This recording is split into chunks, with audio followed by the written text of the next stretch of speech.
Here we are in video number 2. Again, I do promise to keep these to 5 minutes. So just going back in case you're coming back in, we went to new activity, blank, recently used, we were on printable, and definitely check some of these things out because there are just some really cool things that are already pre-made. You go in and you just add your own pictures.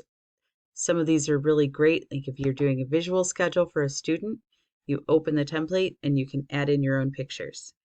Just really awesome for having something ready to go without having to make all the little boxes. You can still absolutely go to blank and make something customized, but these printables, I mean, really you can get something put together in a flash. Interactive, you can have interactive activities as well that they give you templates for. This attendance check-in is pretty cool. So when you see who's there in the morning, some of these things for morning group are already put together.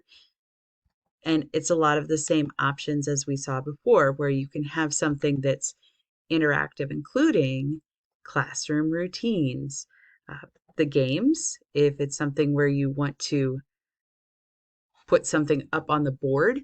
You can have those interactive games. You can have a graphic organizer that's interactive, all sorts of cool things. I'm just going to highlight math because I know that's something that it's great to have a little bit of extra options with graphs, money, patterns.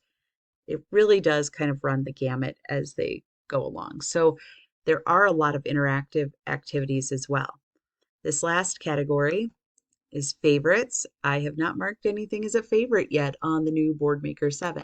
So this is where you can start a new activity. I'm going to cancel for now as we go and review some of these other things.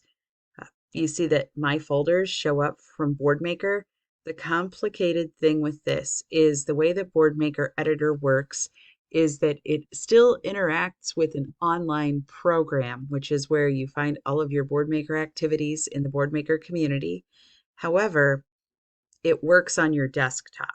So primarily when you're making a new activity or you're altering an activity that you've gotten online, it's saving to your desktop. The cool thing about that is you don't have to wait if servers are slow. The sad thing about that is the program runs kind of slow. So when we're using it on the desktop, there are advantages and disadvantages.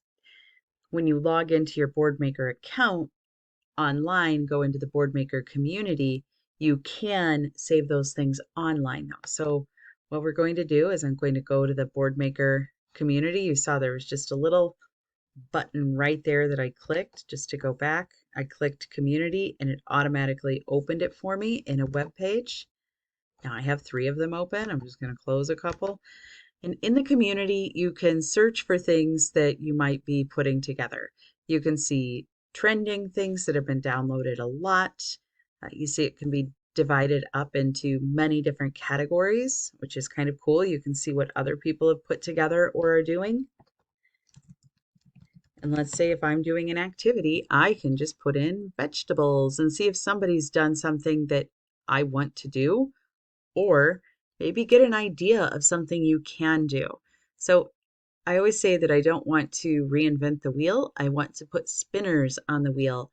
I want to take somebody else's idea and make it work for me rather than take everything from scratch. So I just searched for vegetables and all these activities for vegetables popped up. When we're in the community, you can join groups, you can follow members. It's going to ask you to log in again when you want to follow a group. So I'm going to go back. Look, it's the same page.